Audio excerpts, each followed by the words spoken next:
வணக்கம் நண்பர்களே, எப்படி இருக்கீங்க? இந்த வீடியோவில் குப்தர்கள் பற்றிய ஒரு முழு தொகுப்பை பார்க்கலாம். இந்தியாவில் இந்து சமயத்தை அடிப்படையாக கொண்டு இந்தியாவில் தோன்றிய மிகப்பெரிய சாம்ராஜ்யம் குப்த சாம்ராஜ்யம். அதை பற்றிய ஒரு முழு தொகுப்பையும் பார்க்கலாம். சரிங்களா? இந்த குப்தர்களின் காலம் இந்தியாவில் பொற்காலம் என்று அழைக்கப்படுகிறது. பொற்காலம் அதாவது இந்தியாவில் இந்திய சமயத்தை பின்பற்றி இப்ப இந்திய பண்பாட்டுக்கு மூலாதாரமாக திகழ்கின்ற அனைத்து இலக்கியங்களும் இந்த சமயத்துல தான் உருவாக்கியிருக்காங்க. நீங்க கேள்விப்பட்டிருப்பீங்க, ஆரியப்பட்டர்னு கேள்விப்பட்டிருப்பீங்க. அதே மாதிரி வராக மிகிரர், அதே மாதிரி காளிதாசர், இது மாதிரி மிக சிறந்த புலவர்கள் எல்லாம் இந்த காலகட்டத்துல இருந்தாங்க. அதனால இந்தியாவின் பொற்காலம் என்ற காலகட்டம் பண்பாட்டு வளர்ச்சியின் மூலமாக சொல்றாங்க. சரிங்களா? அதாவது கட்டடக்கலை, நுண்கலை, ஓவியம் போன்றவற்றில் பண்பாட்டு முதிர்ச்சி காணப்பட்டதாக சொல்றாங்க. சரிங்களா? இந்த குப்தர்கள் காலத்தை சார்ந்த வணிகர்கள் வெளிநாடுகளுக்கு சென்று பொருள் ஈட்டி குப்தர்களின் பொருளாதாரத்தை உயர்த்தியதாக சொல்றாங்க. சரிங்களா? அதனால இந்த குப்தர்களின் காலகட்டத்தை என்ன சொல்லலாம் அப்படின்னு பார்த்தீங்கன்னா, பண்பாட்டு வளர்ச்சியின் காலம் அப்படின்னு சொல்லலாம். அதே மாதிரி இந்திய செவ்வியல் கலைகளின் காலம் என்று சொல்லலாம். பண்பாட்டு முதிர்ச்சி, பண்பாட்டு வளர்ச்சியின் காலம் மற்றும் இந்திய செவ்வியல் கலைகளின் காலம் என்று குறிப்பிடப்படுகிறது. சரிங்களா? சரி, இந்த குப்தர்கள் சாம்ராஜ்யத்தை பத்தி நாம் எப்படி தெரிஞ்சுக்கிறது? குப்தர்கள் அரசர்களை பத்தி நாம் எப்படி தெரிஞ்சுக்கிறது அப்படின்னு பார்த்தீங்கன்னா, பல்வேறு வகையான சான்றுகள் காணப்படுகின்றன. இலக்கிய சான்றுகள் காணப்படுகின்றன, கல்வெட்டுகள் காணப்படுகின்றன, செப்பேடுகள் காணப்படுகின்றன. அதே மாதிரி நாணயங்கள், குப்த அரசர்களால் வெளியிடப்பட்ட நாணயங்கள் ரொம்ப நிறைய அதிக நாணயங்கள் காணப்படுகின்றன. அதெல்லாம் இப்போ பார்த்தோம், இதுக்கு முன்னாடி சிந்துவெளி நாகரிகம் பார்த்தோம். அந்த காலத்துல நமக்கு கிடைச்ச அந்த சித்திர குறுக்கெழுத்து முறை, அவர்கள் குறியீடுகள் நமக்கு எதுவுமே தெரியாது, படித்தறிவிப்படவில்லை.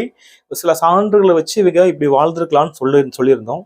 ஆனா இந்த குப்தர்கள் காலத்துல மட்டுமே நமக்கு தெரிகின்ற இப்போ சமஸ்கிருத மொழி, வடமொழியில அவர்கள் இலக்கியங்கள் எழுதியிருக்காங்க.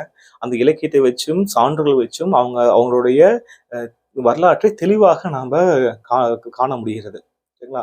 ஸோ இதுல முக்கியமான எக்ஸாம் பாயிண்ட் ஆஃப் வியூல போட்டித் தேர்வுக்கு இந்த சான்றுகள் இருந்து வினாக்கள் நிறைய கேட்கப்பட்டிருக்கின்றன. சான்றுகள் பார்த்துக்க ரொம்ப முக்கியமான பகுதி. சரிங்களா? இதுல முதலாவதாக இலக்கிய சான்றுகள் பத்தி பார்ப்போம். இலக்கிய சான்றுகள்ல நாரதர் ஸ்மிருதி சொல்றாங்க. ஸ்மிருதிகள், நாரதர் ஸ்மிருதி, நாரதர், விஷ்ணு ஸ்மிருதி, பிரகஸ்பதி ஸ்மிருதி, காத்தியாயனர் ஸ்மிருதிகள். இந்த ஸ்மிருதிகள் மூலயமாக குப்த அரசர்கள் பத்தி தெரிஞ்சுக்க முடியுது. அவங்க ஒட்டுமொத்த குப்தர்களோட நிலைமைகளை பற்றி தெரிஞ்சுக்கலாம்னு சொல்றாங்க. ஸ்மிருதி அப்படின்னா என்ன அர்த்தம்னு பார்த்தீங்கன்னா, ஸ்மிருதி என்றால் நினைவில் வைத்துக் கொள்ளப்பட்டது என்பது பொருள். காலகாலமாக சில விஷயங்களை கேட்டறிந்த சில தகவல்களை அப்படியே சேகரித்து வச்சு அதை என்ன சொல்றாங்க, ஸ்மிருதிகளாக வெளியிடுறாங்க. ஸோ அதுல இந்த நாரதர் ஸ்மிருதி, விஷ்ணு ஸ்மிருதி, பிரகஸ்பதி ஸ்மிருதி, காத்தியாயன ஸ்மிருதிகள் குப்த அரசர்களை பத்தி தெரிவிக்கின்றதுன்னு சொல்றாங்க. அதே மாதிரி புராணங்கள், வாயு புராணம், பாகவத புராணம், விஷ்ணு புராணம், மத்ஸ்ய புராணம். மத்ஸ்ய புராணம்னு சொல்றாங்க. அதாவது மத்ஸ்யனா மச்ச புராணம், அதாவது பெருமாளின் விஷ்ணுவின் ஒரு அவதாரமான மச்ச அவதாரம். அந்த புராணங்கள், இந்த புராணங்கள் எல்லாமே குப்த அரசர்களின் பரம்பரையை பற்றி தெரிவிக்குதுன்னு சொல்றாங்க. சரிங்களா? அதாவது விஷ்ணு புராணம், மச்ச புராணம், அதாவது மத்ஸ்ய புராணம், வாயு புராணம், பாகவத புராணங்கள் குப்த அரசர்களின் பரம்பரையை பற்றி தெரிவிக்குதுன்னு சொல்றாங்க. சரிங்களா? அதே மாதிரி ஒருத்தர் எழுதியிருக்கார், அவர் பேர் காமந்தகர்னு ஒருத்தர். காமந்தகர் என்பவரால் எழுதப்பட்ட நீதி சாரம், அதாவது காமந்தகர் என்பவரால் எழுதப்பட்ட நீதி சாரம், சரிங்களா, குப்த அரசர்களை பற்றி தெரிவிக்குதுன்னு சொல்றாங்க. இதை வந்து தர்ம சாஸ்திரம்னு சொல்லுவாங்க. சரிங்களா? அதே மாதிரி பார்த்தீங்கன்னா, விசாகதத்தர் என்பவரால் எழுதப்பட்ட 2 புத்தகங்கள். விசாகதத்தர் எழுதப்பட்ட தேவி சந்திரகுப்தம் மற்றும் முத்ரா ராட்சசம் என்ற 2 புத்தகங்கள். சரிங்களா? அது யாருங்க, விசாகதத்தரால் எழுதப்பட்ட தேவி சந்திரகுப்தம் மற்றும் முத்ரா ராட்சசம் குப்த நிலைமைகளை பற்றி சொல்கிறது. அதே மாதிரி புத்த சமண இலக்கியங்கள், அதே மாதிரி காளிதாசன் படைப்புகள். அதாவது இந்தியாவோட ஷேக்ஸ்பியர் என்று அழைக்கப்பட்ட காளிதாசர் பல படைப்புகளை வெளியிட்டிருக்காரு. அவருடைய நூல்களும் இந்த குப்தர்களை பற்றி தெரிவிக்கின்றன்னு சொல்றாங்க. காளிதாசன் படைப்புகள் பார்த்தீங்கன்னா, அபிஞான சாகுந்தலம் ஒரு புத்தகம், அபிஞான சாகுந்தலம், மாளவி காக்கினமித்திரம், விக்ரம ஊர்வசியம், அதே மாதிரி ரிது சம்ஹாரம், ரிது சம்ஹாரம், மேகதூதம், அதே மாதிரி குமார வம்சம், அதே மாதிரி ரகு வம்சம். இந்த ரகு வம்சம், குமார வம்சம், மாளவிகாக்னிமித்திரம், விக்ரமோர்வசியம், அதே மாதிரி மேகதூதம் இந்த புத்தகங்கள்லாம் குப்தர்கள் வரலாற்றை பற்றி பேசுகின்றன சொல்றாங்க.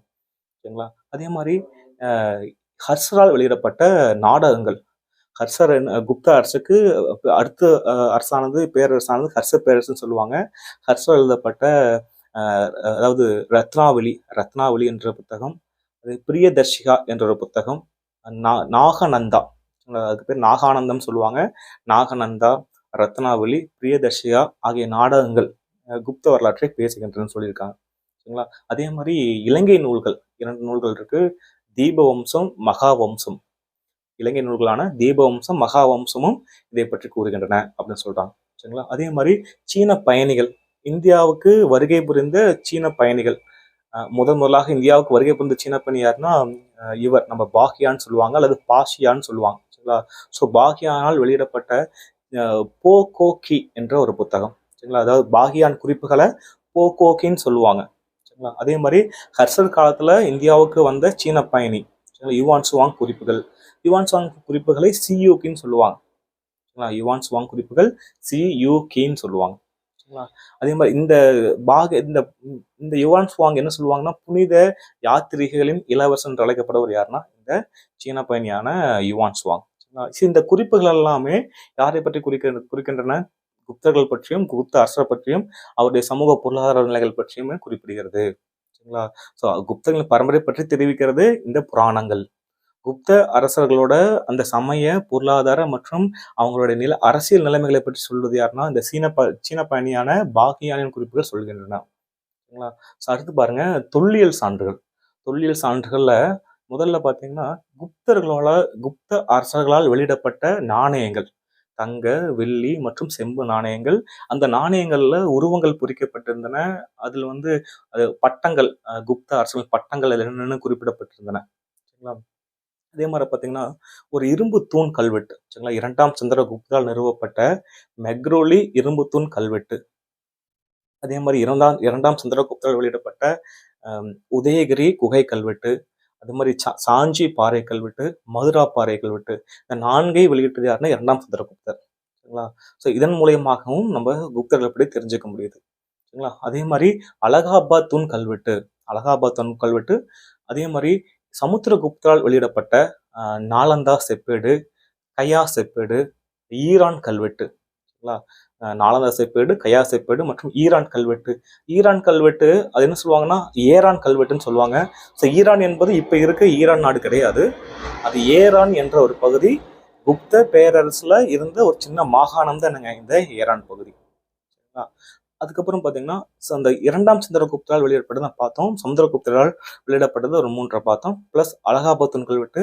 எக்ஸாம்ல அடிக்கடி கேட்கறது பார்த்தீங்கன்னா அலகாபாத் தூண் கல்வெட்டை பற்றி நிறைய கேட்பாங்க. சரிங்களா? அதே மாதிரி ஸ்கந்தகுப்தரால் வெளியிடப்பட்ட ஜுனாகர் பாறை. சரிங்களா? ஜுனாகர் பாறை கல்வெட்டு. அதே மாதிரி பிடாரி ஒற்றை தூண் கல்வெட்டு. ஸ்கந்தகுப்தரால் வெளியிடப்பட்டது.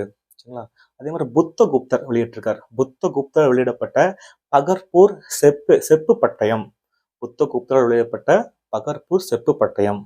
சரிங்களா? அதே மாதிரி கத்துவா பாறை கல்வெட்டு, மதுபான் செப்பு பட்டயம், சோனாபட் செப்பு பட்டயம்.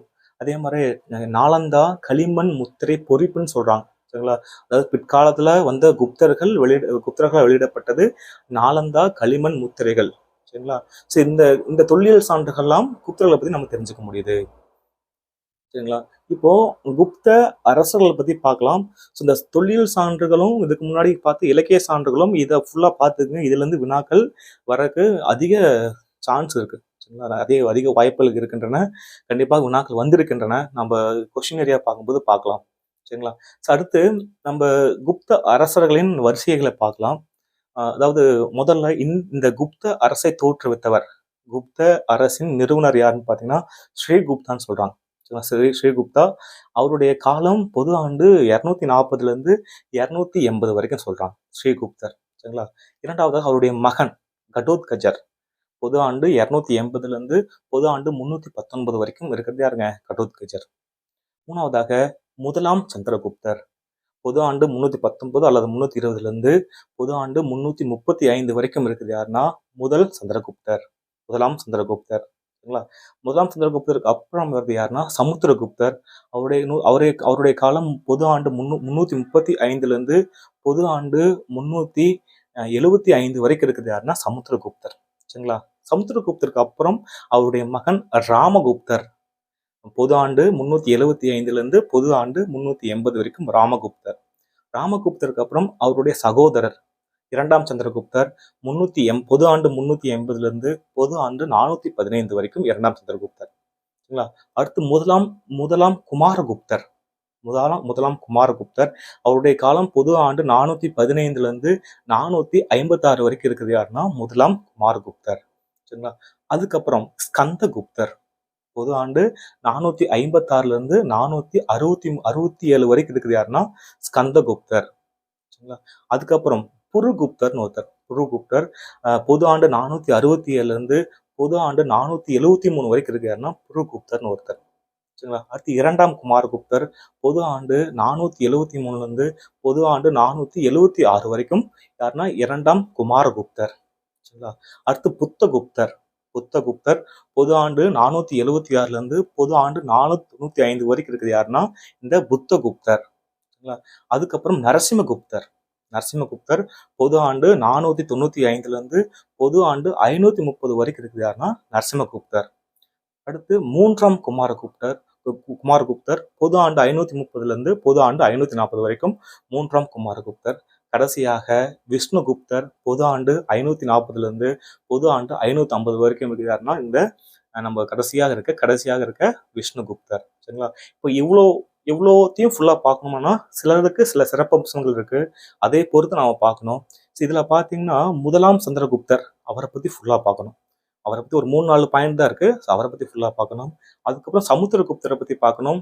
பிளஸ் யாருங்க இரண்டாம் சந்திரகுப்தரை பத்தி பார்க்கணும். இந்த 2 பேரும் தான் மிகப்பெரிய கொஸ்டின் ஏரியா. இந்த 2ல இருந்துமே அதாவது குப்தர்களை பத்தி ஒரு 100 கொஸ்டின் கேட்கறாங்கன்னா அதுல 80 கொஸ்டின் இந்த 2 பேர்த்த பத்தி தான் இருக்கும். ஒருத்தர் இரண்டாம் சந்திரகுப்தர் மற்றும் சமுத்திரகுப்தரை பத்தி தான் இருக்கும். அவங்கள பத்தி நம்ம முழுமையா தெரிஞ்சிருக்கணும்.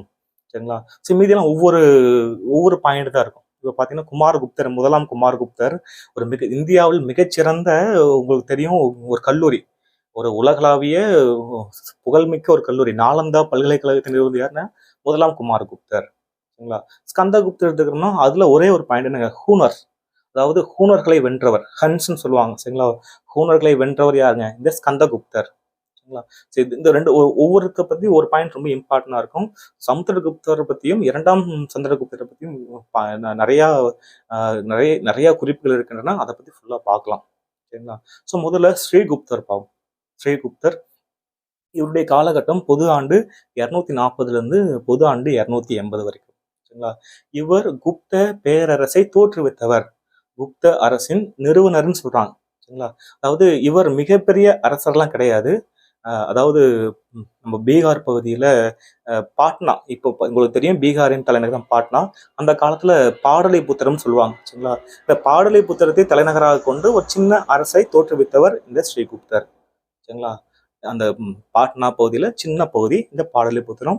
அதை கொஞ்சம் அதை பேஸ் பண்ணி உருவாக்கி சின்ன ஒரு இதாக சொல்றாங்க.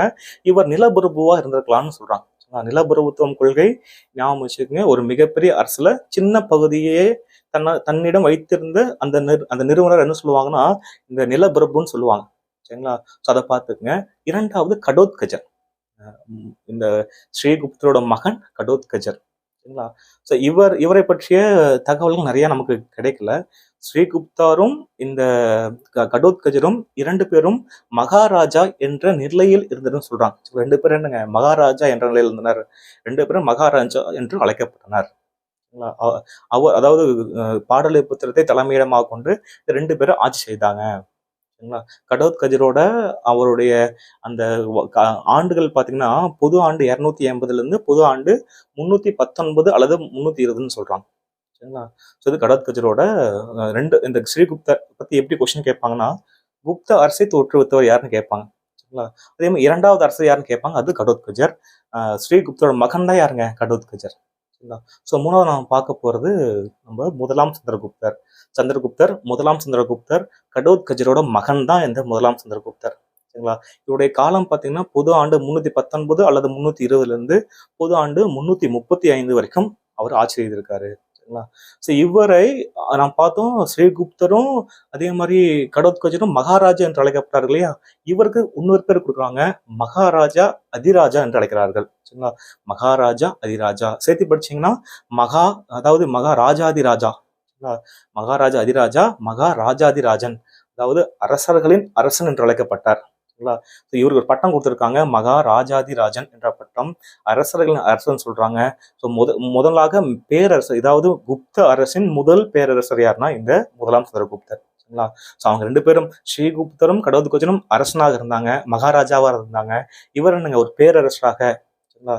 குப்த அரசின் முதல் பேரரசர் யாருங்க? இந்த முதலாம் சந்திரகுப்தர். மகாராஜா அதிராஜா என்ற ஒரு பட்டம் பெற்று அவர் தன்னுடைய நிலை உயர்த்தி கொண்டார். சரிங்களா? இவருக்கு பின்னாடி வந்தவங்க சமுத்திரகுப்தர், இரண்டாம் சந்திரகுப்தர்லாம் அந்த மகா அதிராஜா அந்த அந்த பேரே பட்ட பேரையும் அவங்களும் சூட்டிக்கிட்டாங்க. சரிங்களா?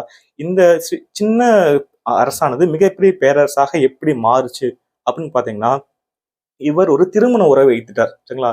இவர் கல்யாணம் பண்ண அந்த பொண்ணு மிகப்பெரிய இடத்த சார்ந்தவங்க. சரிங்களா?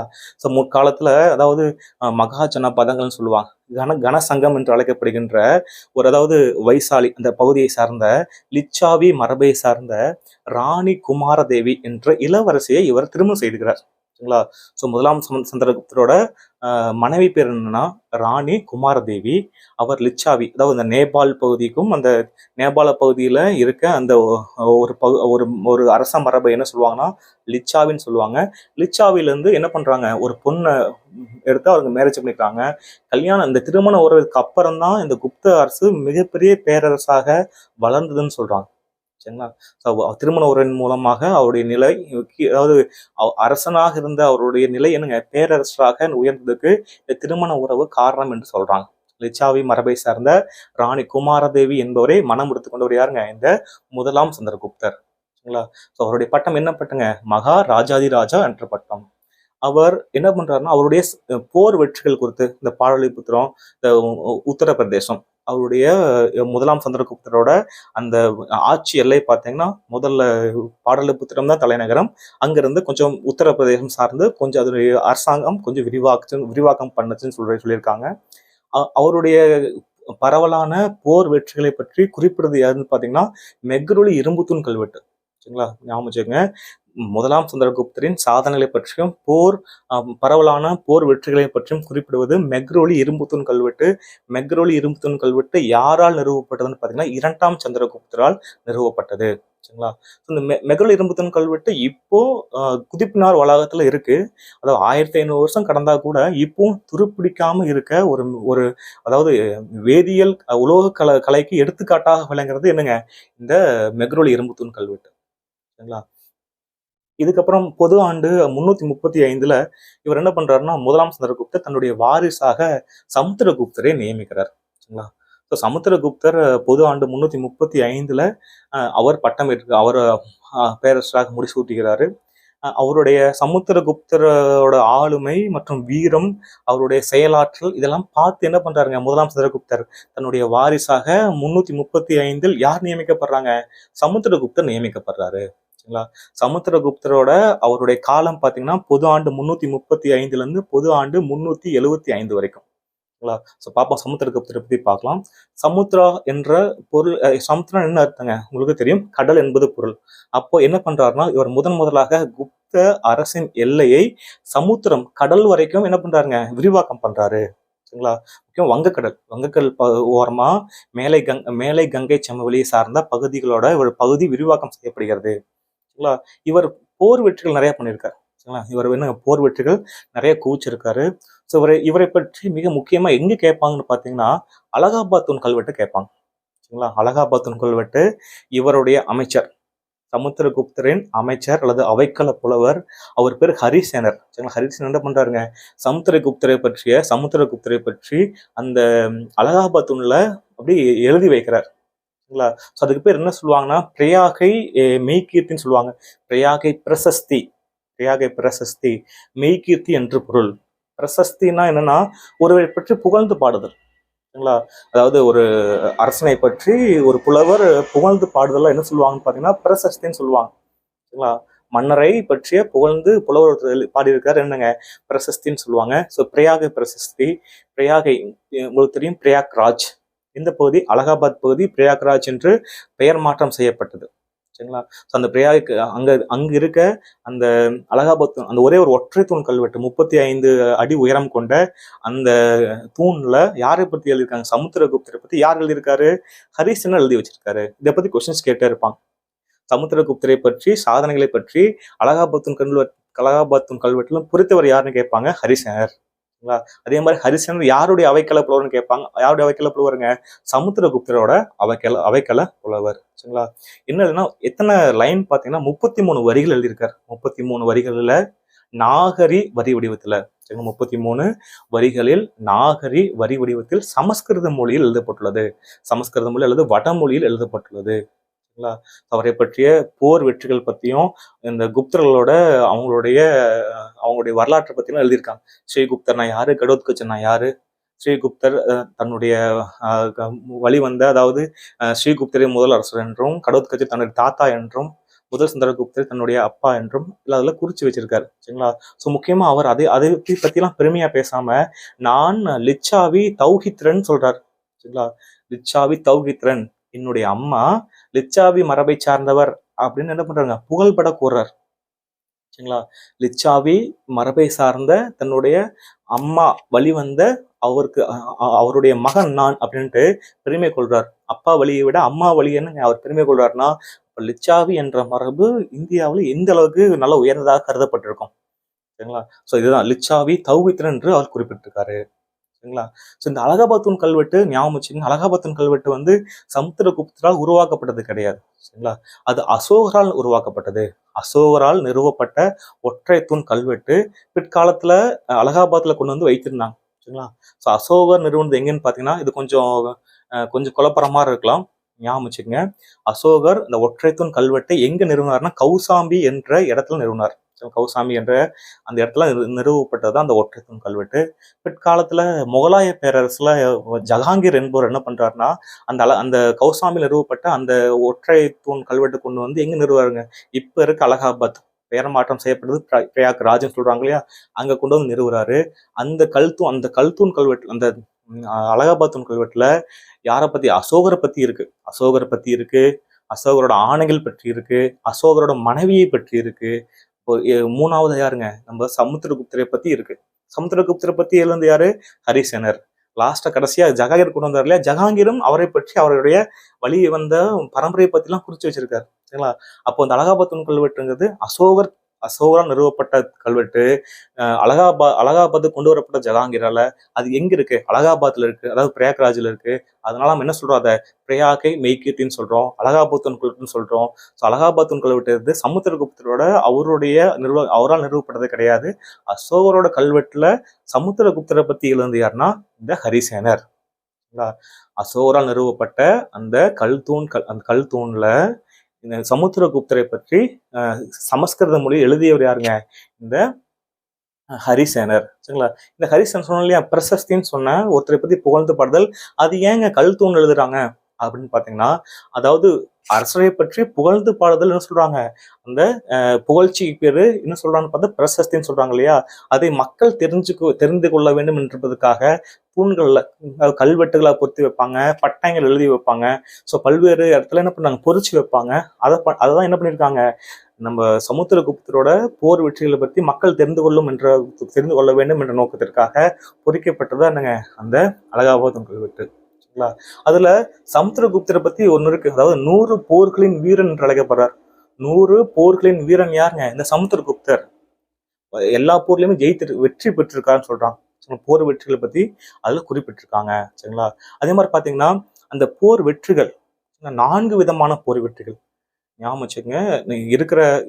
இருக்க அந்த குப்த அரசர்களையே தலை சிறந்த அரசர். ஞாபகம் வச்சுக்கோங்க. குப்த அரசர்களில் தலை சிறந்த அரசர் யாருங்க? இந்த சமுத்திரகுப்தர். சரிங்களா? தலை சிறந்த அரசர் சமுத்திரகுப்தர். ஏன்னா அவருடைய போர் வெற்றிகள் பாருங்க. முதல்ல அந்த 4 விதமான போர் வெற்றிகள் பற்றி குறிப்பிடுகின்றன. முதல் போர் வெற்றி பார்த்தீங்கன்னா, அதாவது ஆரியவர்த்த படையெடுப்புன்னு சொல்றாங்க. ஆரியவர்த்த படையெடுப்புனா வட இந்திய படையெடுப்பு. ஸோ ஆரியவர்த்த படையெடுப்பு அதுலயும் 2 விதம். முதல் ஆரியவர்த்த படையெடுப்பு, 2வது ஆரியவர்த்த படையெடுப்பு. முதலாம் ஆரியவர்த்த படையெடுப்புல அவர் 3 அரசர்களை வெற்றி கொண்டிருக்காரு. சரிங்களா? ஸோ அதை நாக அரசர்கள்னு சொல்றாங்க. அச்சுதன், நாகபாணன் உட்பட மொத்தமா ஒரு 3 அரசர்களை தோற்கடிச்சிருக்காங்க. அவங்க எங்க இருக்காங்கன்னு பாத்தீங்கன்னா, மேலை கங்கை சமவெளின்னு சொல்றாங்க. மேலை கங்கை சமவெளியை சார்ந்த 3 அரசர்கள் தோற்கடிக்கப்பட்டாங்க. சரிங்களா? 2வது ஆரியவர்த்த படையெடுப்பு. இதுல 9 அரசர்கள் தோற்கடிக்கப்பட்டனர். அந்த 9 அரசர்களோட பெயர்கள் அந்த அலகாபாத் தொல்கல்வெட்டுல பொறிச்சிருக்காங்க லைனா. சரிங்களா? ஸோ முதல் ஆரியவர்த்த படையெடுப்பு, அதுல 2 ஆரியவர்த்த படையெடுப்பு. முதல் ஆரியவர்த்த படையெடுப்புல 3 அரசர்கள், 2வது ஆரியவர்த்த படையெடுப்புல 9 அரசர்கள். இந்த படையெடுப்புல கைப்பற்றப்பட்ட அந்த இடங்கள் இந்த குப்த பேரரசோட இணைக்கப்பட்டன. ஞாபகம் வச்சுக்கோங்க. நம்ம ஆரியவர்த்த படையெடுப்பு, 2வது நம்ம பார்க்க போறோம் தட்சிணபாத படையெடுப்புன்னு சொல்றாங்க. தென்னிந்திய படையெடுப்பு, அதாவது தட்சிணபாத படையெடுப்புன்னு சொல்லுவாங்க. இது 2க்கும் உள்ள வித்தியாசம். ஆரியவர்த்த படையெடுப்புல அவரால் வெற்றி கொள்ளப்பட்ட இடங்கள் அவருடைய பேரரசில் இணைக்கப்பட்டன. தென்னிந்திய படையெடுப்பு, அதாவது தட்சிணபாத படையெடுப்பு மொத்தம் 12 அரசர்கள் வெற்றி கொண்டிருப்பார்.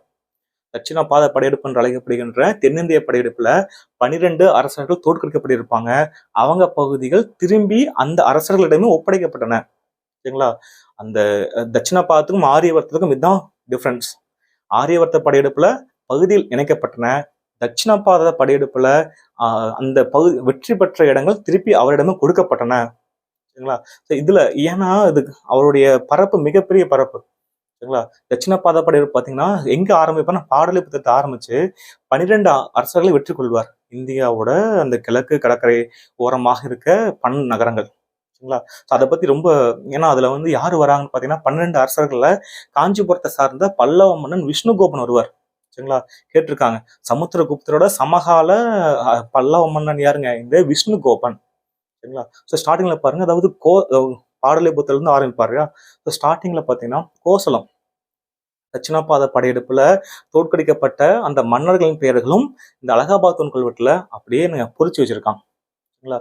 முதல்ல கோசலம், கோசலம் மகேந்திரன். சரிங்களா? அதே மாதிரி மகா காந்தாரம் வியாகராஜன். கோசலம் மகேந்திரன், மகா காந்தாரம் வியாகராஜன். கேரளா, கேரளாவில் மந்தராஜன். கேரளானா இப்ப இருக்க கேரளா கிடையாது. சரிங்களா? அந்த பக்கமே இந்த கடற்கரை சமவெளி ஓரமா இருக்க ஒரு பகுதி கேரளா. அங்க கேரளாவில் மந்தராஜன். பிஸ்தபுரம், பிஸ்தபுரத்தை சார்ந்த மகேந்திரகிரி. கோட்டுரா, கோட்டுராவை சார்ந்த சுவாமி தத்தன். ரெண்ட பல்லாவை சார்ந்த தாமனன். காஞ்சியை சார்ந்த விஷ்ணுகோபன். சரிங்களா? இதை கொஸ்டின் ஏரியா கேட்டு பார்த்துக்குங்க. ஸோ விஷ்ணுகோபன் தமிழ்நாட்டில் இருக்க நம்ம காஞ்சி வரைக்கும் படையெடுத்து வந்திருக்கார். காஞ்சியை சார்ந்த விஷ்ணுகோபன். அதே மாதிரி அவமுக்த நாடு, அவமுக்த நாட்டை சார்ந்த நீலராஜன். அதே மாதிரி வெங்கி நாட்டை சார்ந்த ஹஸ்திவர்மன், வெங்கி நாட்டை சார்ந்த ஹஸ்திவர்மன். பலக்கா, பலக்கா என்ற பகுதியை சார்ந்த உக்ரசேனன். பலக்கா என்ற நாட்டை சார்ந்த உக்ரசேனன். அதே மாதிரி பார்த்தீங்கன்னா நம்ம அதாவது குபேரன். சரிங்களா? அதாவது தேவராஷ்டிரபுரத்தை சார்ந்த குபேரன். அதே மாதிரி கடைசியாக குஸ்தலபுரத்தை சார்ந்த தனஞ்சயன். சரிங்களா? அது தேவராஷ்டிரபுரம் குபேரன் மற்றும் குஸ்தலபுரத்தை சார்ந்த தனஞ்சயன். இவங்க எல்லாத்தையும் வெற்றி கொண்டிருக்காரு. தட்சிணபாத படையெடுப்புல கைப்பற்றப்பட்ட இடங்கள் திரும்பி அந்த மன்னர்களையும் ஒப்படைக்கப்பட்டன. சரிங்களா? ஸோ இதுவரைக்கும் படையெடுத்து திருப்பியும் பாடலிபுத்திரம் போயிடுவார். சரிங்களா? ஸோ இது 2வது படையெடுப்பு. முதல் படையெடுப்பு மற்றும் 4 விதமான படையெடுப்புகள் பற்றி அலகாபாத் தொல்கல்வெட்டு குறிப்பிடுகிறது. முதல்ல ஆரியவர்த்த படையெடுப்பு, 2வது தட்சிணபாத படையெடுப்பு. சரிங்களா? 3வது பாத்தீங்கன்னா, 3வது அங்க இருக்க அடவிக ராஜ்யங்கள் சொல்றாங்க.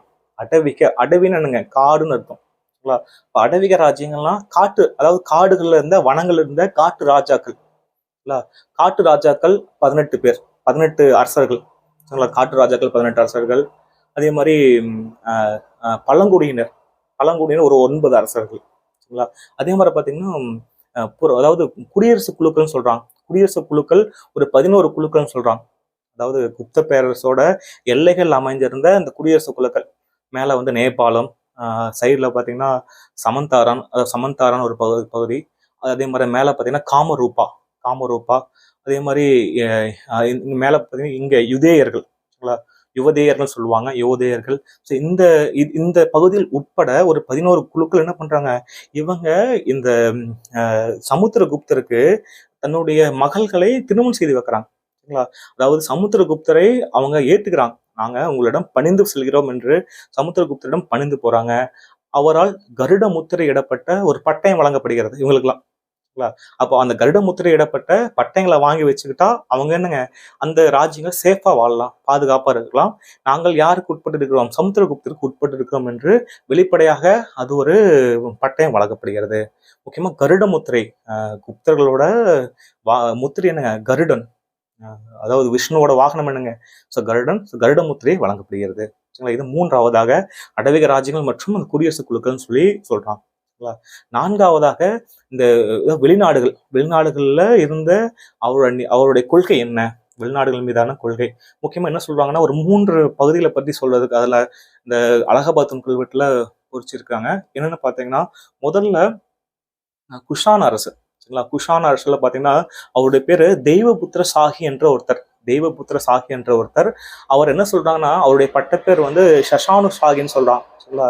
ஷஷானு சாகிங்கிறது அவருடைய பட்டம். இந்த அரசர், இந்த தெய்வபுத்திர சாகி என்ற அரசர் குஷான பேரரசை சார்ந்தவர். அதே மாதிரி பாத்தீங்கன்னா முருண்டாஸ் அப்படின்னு சொல்றாங்க. முருண்டாஸ் யாருன்னா சாக அரசர்கள். சாக அரசர்கள் அந்த மாலவம், அந்த கத்தியவார் பகுதி, நம்ம 2ஆம் சந்திரகுப்தரை பத்தி பார்க்கும்போது ஃபுல்லா டீட்டெயிலா பார்க்கலாம். ஸோ இந்த மாலவ பகுதி, இந்த கத்தியவார் குஜராத் பகுதி, இந்த பகுதியில இருந்த அரசுகள். சரிங்களா? இவங்கெல்லாம் இந்த சமுத்திரகுப்தரோட மேலாண்மை ஏத்துக்கிட்டாங்கன்னு சொல்றாங்க. அவங்க என்ன பண்றாங்க, அதாவது அவரிடம் பரிசு பொருட்களை அனுப்புறது, இது மாதிரி. இப்போ பாத்தீங்கன்னா மூன்றாவதாக இலங்கை பகுதியில சமுத்திரகுப்தர் காலத்தை சார்ந்த இலங்கை மன்னன் யாருன்னா ஸ்ரீ மேகவர்ணன். சரிங்களா? ஸோ அவர் என்ன பண்றாரு, ஸ்ரீ மேகவர்ணன் என்ன பண்றாருன்னு பாத்தீங்கன்னா, அவர் பரிசு பொருட்களை அனுப்பி சமுத்திரகுப்தருக்கு, நான் புத்த கையாவில் அந்த போதி மரத்துக்கு பக்கத்துல ஒரு புத்த மடாலயம் ஒன்று கட்டிக்கிறேன், அதுக்கு நீங்க அனுமதி கொடுங்கன்னு சொல்லி என்ன பண்றாருங்க, பரிசு பொருட்களை அனுப்பி சமுத்திரகுப்தரிடம் கேட்கிறார். அப்ப வெளிநாட்டுல இருந்த அரசுகள் கூட சமுத்திரகுப்தருக்கு கட்டுப்பட்டே இருந்தன. என்ன பண்றாங்க, இது மாதிரி நாங்க ஒரு மடாலயம் ஒன்றும் கட்டிக்கிறோம் அப்படின்னு சொல்லி அவர் கேட்கிறார். உடனே அதுக்கு சம்மதம் தெரிவித்து அங்க புத்த மடாலயம் கட்டப்பட்டது. அப்போ சமுத்திரகுப்தரோட போர் வெற்றிகள் பார்த்தீங்கன்னா ஒரு மிகப்பெரிய அரிதாக இருந்திருக்கும். அதாவது இந்தியாவில் குப்தர் அரசை மிக பெருசாக விரிவாக்கம் பண்ணது யாருங்க, இந்த சமுத்திரகுப்தர். சரிங்களா? முதல்ல ஆரியவர்த்த, மொத்தம் 4 வகையான படையெடுப்புகள் பற்றி அதில் குறிப்பிட்டிருக்காங்க. இதுல அலகாபாத் கல்வெட்டுல. ஸோ முதல்ல ஆரியவர்த்த படையெடுப்பு, 2 ஆரியவர்த்த படையெடுப்பு, 2வது தட்சிண பாத படையெடுப்பு என்று அழைக்கப்படுகிற தென்னிந்திய படையெடுப்பு, 3வது அடவிக ராஜ்யங்கள் மீதான படையெடுப்பு, 4வது வெளிநாட்டு கொள்கைகள். சரிங்களா? ஸோ இவ்வளவு வெற்றியை பெற்றுட்டு அவர் என்ன சொல்றாருன்னா, அவர் ஒரு வேள்வியை நடத்துறாரு. ஞாபகம் வச்சுக்கங்க, இவ்வளவு வெற்றிகளை பெற்றுட்டு ஒரு வேள்வி நடத்துறாரு. அதுக்கு பேர் குதிரை வேள்வின்னு சொல்றாங்க. சரிங்களா? ஸோ குதிரை வேள்வி, அதாவது என்ன சொல்லுவாங்கன்னா அஸ்வமேத யாகம் சொல்லுவாங்க. குதிரையை பலியிடுதல். அஸ்வமேத யாகம் என்னங்க, குதிரையை பலியிடுதல். இவ்வளவு பகுதியை நான் கைப்பற்றிட்டுன்னு சொல்லிட்டு அஸ்வமேத யாகம் நடத்திய முதல் குப்த அரசர் இந்த சமுத்திரகுப்தர். சரிங்களா? ஸோ இது ஆக்சுவலா பாத்தீங்கன்னா சுங்கர் காலத்துல, முதல்ல பண்டைய காலத்துல நிகழ்த்தப்பட்ட இந்த அஸ்வமேத யாகத்தை திரும்பியும் அதை வழிபாட்டு கொண்டு வந்தது யாருன்னா இந்த சமுத்திரகுப்தர். சரிங்களா? இத்தனை படையெடுப்புகள்ல வெற்றி பெற்றதால இவரை பிற்காலத்துல வந்த வரலாற்றறிஞர் வின்சென்ட் ஸ்மித் என்ன சொல்றாருன்னா, இவரை இந்திய நெப்போலியன் என்று அழைக்கிறார். இந்திய நெப்போலியன் என்று அழைக்கப்பட்டவர் யாருங்க, சமுத்திரகுப்தர். இந்திய நெப்போலியன் என்று அழைத்தவர் யாருங்க, வின்சென்ட் ஸ்மித். சரிங்களா? ஸோ இது மட்டும் இல்லாம இவருக்கு நிறைய, அதாவது இவர் தங்க நாணயங்களை வெளியிட்டிருக்காரு. தங்க நாணயங்களை வெளியிட்டிருக்காரு. அதே மாதிரி பாத்தீங்கன்னா இவர் பின்பற்றிய அந்த எந்த மதத்தை பாத்தீங்கன்னா, அதாவது வைணவ சமயத்தை பின்பற்றிருக்காரு. ஞாபகம் வச்சுக்கோங்க, இவர் பின்பற்ற சமயங்க வைணவ சமயத்தை பின்பற்றிருக்காரு. சமஸ்கிருத மொழியை ஆதரிச்சிருக்காரு. வைணவ சமயத்தை பின்பற்றிருக்காரு மற்றும் சமஸ்கிருத மொழியை ஆதரிச்சிருக்காரு. வைணவ சமயத்தை ஆதரித்தாலும் கூட புத்த சமயத்தை சார்ந்த வசுபந்து என்பவரை இவருங்க ஆதரிச்சிருக்காரு. ஸோ புத்த சமய அறிஞரான வசுபந்துவை யார் ஆதரித்தாலும் கேட்பாங்க, யாருங்க, சமுத்திரகுப்தர் ஆதரிச்சிருக்காரு. சரிங்களா? ஸோ நம்ம நெக்ஸ்ட் பார்த்தோம் நாணய முறை, அதாவது குப்தர்களின் நாணய முறையை அறிமுகப்படுத்தியவர் யாருங்க, இந்த சமுத்திரகுப்தர். குப்தர்களின் நாணய முறையை அறிமுகப்படுத்தியவர் யாருங்க, சமுத்திரகுப்தர். இவர் தங்க நாணயங்களை வெளியிட்டிருக்காரு. சரிங்களா? இவரால் வெளியிடப்பட்ட தங்க நாணயங்கள் தினார் என்று அழைக்கப்பட்டன. ஸோ தங்க நாணயங்களை வெளியிட்டிருக்காரு. 8 வகையான தங்க நாணயங்களை வெளியிட்டிருக்காரு. ஸோ இது ரொம்ப முக்கியமான ஒரு பகுதி பார்த்துக்குங்க. நாணயங்கள் ரீசெண்டாக நிறைய கொஸ்டின்ஸ் கேட்குறாங்க நாணயங்கள் பற்றி. ஸோ அதை பற்றி பார்ப்போம். தங்க நாணயங்களை வெளியிட்ட ஒரு அரசர் யாருங்க? சமுத்திரகுப்தர். காயின்ஸ்ல அதோடைய காயின் நம்ம பார்க்கலாம். அதில் பார்த்தீங்கன்னா அவருடைய அந்த நாணயங்களோட அதனுடைய தடிமன், அதனுடைய அளவுலாம் பார்த்தீங்கன்னா இந்த காலத்துல இந்த அளவுக்கு பொருளாதாரம் இருந்துச்சா என்று நம்மளால அதை யூகித்துக் கொள்ள முடியும். சரிங்களா? அவரால் வெளியிடப்பட்ட தங்க நாணயங்கள் என்று அழைக்கப்பட்டன, தினார் என்று அழைக்கப்பட்டன 8 வகையான நாணயங்களை பற்றி அவர் வெளியிட்டிருக்கார். சரிங்களா? முதல் வகை என்னன்னா நிலையான வகைன்னு சொல்றாங்க. நிலையான வகை இதை வந்து அதாவது என்ன சொல்றாங்கன்னா இந்த காயின்ல இருக்கிறவரை என்ன சொல்றாங்கன்னா ஸ்ரீகுப்தான்னு சொல்றாங்க. ஸ்ரீகுப்தராக இருக்கலாம் சொல்றாங்க. எதுவாக இருந்தாலும் சரி, நாணயங்கள்ல அதாவது நாணயங்கள்ல பொறிக்கப்பட்ட முதல் குப்த அரசர் யாருன்னு பார்த்தா ஸ்ரீகுப்தர். சரிங்களா? நாணயத்தில் உருவம் பொறிக்கப்பட்ட முதல் குப்த அரசர் யாருங்க? ஸ்ரீகுப்தர். இந்த இவரால் வெளியிடப்பட்ட 8 நாணயங்களுக்கு பின்னாடி, அதாவது பேக் சைட்ல என்ன இருக்குன்னு பாத்தீங்கன்னா, பின்னாடி அதாவது சிங்கத்துல அமர்ந்திருந்த துர்க்கையோட வடிவமோ அல்லது தாமரை மலரை ஏற்றிய லக்ஷ்மியின் வடிவமோ அல்லது கங்கா தேவியின் வடிவமோ இருந்திருக்கும். அனைத்து வகையான நாணயங்கள்ல இதுதான் பின்னாடி இருந்திருக்கும். முன்னாடி இந்த அரசர்கள் உருவம் பொறிக்கப்பட்டிருக்கும். முதல்ல நம்ம பார்ப்போம் நிலையான வகை என்ற ஒரு வகை. இதுல முதல்ல இருக்கு இந்த உருவத்தை என்ன சொல்றாங்கன்னா ஸ்ரீகுப்தரா இருக்கலாம்னு சொல்றாங்க. எப்படி ஆயினும் நாணயத்தில் உருவம் பொறிக்கப்பட்ட முதல் குப்தர் யாருன்னா ஸ்ரீகுப்தர். இரண்டாவது வகை ராஜா ராணி வகைன்னு சொல்றாங்க. ராஜாராணி வகையில அந்த உருவம் பார்த்தீங்கன்னா ஒருத்தர் முதலாம் சந்திரகுப்தர், இன்னொரு அவருடைய அம்மா யாருங்க? இந்த குமாரதேவியோட உருவம். ஸோ 2 பேர்த்து உருவம். இந்த நாணயத்தை வெளியிட்டது சமுத்திரகுப்தராக இருக்கலாம்னு சொல்றாங்க. இதே சமயத்தை இதை வந்து முதலாம் சந்திரகுப்தரால் கூட வெளியிடப்பட்டிருக்கலாம்னு சொல்றாங்க. சரிங்களா? அந்த புத்தகத்திலே சொல்லியிருக்காங்க, இந்த நாணய அமைப்பு முறை உருவாக்கியது வெளியிட ஃபர்ஸ்ட் அறிமுகம் செய்தது யாருக்கு சொல்லியிருக்காங்க? சமுத்திரகுப்தர் சொல்லியிருக்காங்க. ஸோ அதனால சமுத்திரகுப்தர் வெளியிட்டதுக்கான வாய்ப்புகள் ரொம்ப அதிகமாக இருக்கின்றன. சரிங்களா? அந்த காயின்ல, அதாவது நாணயத்தில் உருவம் பொறிக்கப்பட்ட முதல் பெண் இந்திய அரசு யாருன்னு பாத்தீங்கன்னா இந்த ராணி தான். யாருங்க? குமாரதேவி தான். ஞாபகம். நாணயங்களில் உருவம் பொறிக்கப்பட்ட முதல் குப்த அரசர் ஸ்ரீகுப்தர். அதே மாதிரி இந்த நாணயத்துல பாத்தீங்கன்னா முதல் சந்திரகுப்தர் இருப்பாரு, அவருடைய மனைவி குமாரதேவி இருப்பாங்க. ஸோ நாணயத்தில் உருவம் பொறிக்கப்பட்ட முதல் இந்திய பெண் அரசி யாருங்க? இந்த குமாரதேவி. சரிங்களா? இதுல லிச்சாவையா என்ற ஒரு வாசகம் ஒண்ணு எழுதியிருக்கும். லிச்சாவி மரபை சார்ந்த ராணி குமாரதேவி என்பதற்கான பொருள் என்னங்க? லிச்சாவையா என்று எழுதியிருக்கும். அவரால் வெளியிடப்பட்ட 3வது வகை ஆர்ச்சர் வகை. கையில மிகப்பெரிய வில்லுடன் காட்சி தருவாரு. ஆர்ச்சர் வகை நாணயங்கள் 3வது. 4வது போர் கோடாரி வகை ஒரு வகை நாணயம். 5வது அஸ்வமேத வகை என்னங்க? குதிரை பலியிடல்னு பார்த்தோம் இல்லையா? அஸ்வமேத யாகத்துக்காக தயாராக இல்ல ஒரு குதிரையோட உருவம் இருந்துச்சு. அஸ்வமேத வகை. சரிங்களா? 6வது பாருங்க அவருடைய வீணை வாசிப்பு. சரிங்களா? பாடலாசிரியர் வகைன்னு சொல்லுவாங்க.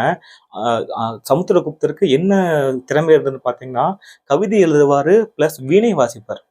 கவிதை எழுதுவதிலும் வீணை வாசிப்பதிலும் வல்லவராக திகழ்ந்தார். இவருக்கு ஒரு பட்டம் கூட இருக்கு, கவிராஜா என்ற பட்டம். அந்த காயின்ல பாருங்க, அவர் அருமையா உட்காந்து எனக்கு வீணை வாசிக்கிற மாதிரி ஒரு நாணயத்தை வெளியிட்டு இருக்கார். அவரால் பல போர் வெற்றிகள் அவரால் பல பகுதி வீழ்த்தப்பட்டன. மிகப்பெரிய போர் வீரன் இருந்தாலும் அவர் என்ன பண்றாருங்க?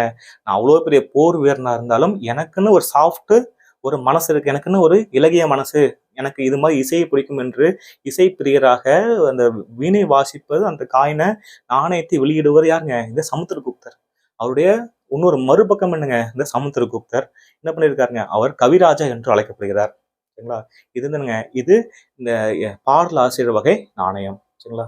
அடுத்து பாருங்க புலி கொலையாளி வகை. ஒரு புலியை கொல்ற மாதிரியான ஒரு நாணய வகை. ஸோ கடைசியாக கச்சா வகைன்னு சொல்றாங்க. கச்சா அப்படின்ற ஒரு எழுத்து பொறிக்கப்பட்ட ஒரு நாணயம். இது கச்சா என்பது ஒரு அதாவது அந்த கச்சா என்பவர் யாருன்னு தெரியாம பல வரலாற்று குழம்பி போயிருக்காங்க. ஒருவேளை சமுத்திரகுப்தரா இருக்கலாம்னு சொல்றாங்க. ஒட்டுமொத்தமா அதுக்கு பேர் கச்சா வகை. மொத்தம் 8 வகையான நாணயங்கள் வெளியிட்டவர் யாருங்க? இந்த சமுத்திரகுப்தர். அடுத்து பாருங்க இவருடைய மகன் யாருங்க? நம்ம ராமகுப்தரை பத்தி பார்க்கலாம். நண்பர்களே, உங்களுக்கு இந்த வீடியோ பதிவு உங்களுக்கு எந்த வகையில உங்களுக்கு பயனுள்ளதாக இருக்கிறது? முதல்ல மிக மிக பயனுள்ளதாக இருக்குது எனில் ஆப்ஷன் ஏ. சாய்ஸ் ஏவை தேர்ந்தெடுங்க. இல்லை எங்களுக்கு உதவிகரமாக இருக்கிறது எனில் ஆப்ஷன் பி, சராசரியாக இருக்கிறது எனில் ஆப்ஷன் சியையும், பயனளிக்கவில்லை என்றால் டி என்ற ஆப்ஷனையும், மேற்கூறிய எதுவுமே இல்லை என்றால் இ ஆப்ஷன் தேர்ந்தெடுத்து கமெண்ட் செக்ஷனில் நீங்கள் அதை பதிவிடுங்க. நான் அதை எதிர்பார்த்து காத்திருப்பேன். நீங்கள் கொடுக்கும் உங்களுடைய ஆதரவை தொடர்ந்து என்னுடைய வீடியோவை நான் தொடருவதில் எனக்கு ஒரு மிகப்பெரிய ஒரு ஊக்கத்தை தரும் என்று ஒரு நல்ல ஒரு எண்ணத்தில் இந்த வினாவை எழுப்புகிறேன். இந்த கமெண்ட் செக்ஷனில் நான் விழி வைத்து காத்திருக்கிறேன். உங்களுடைய இருப்பிடத்திலிருந்து எனக்கு கை கொடுத்த மாதிரியான ஒரு மகிழ்ச்சியை ஏற்படுத்தும். நன்றி. Dream transforms into thoughts, thoughts result into action.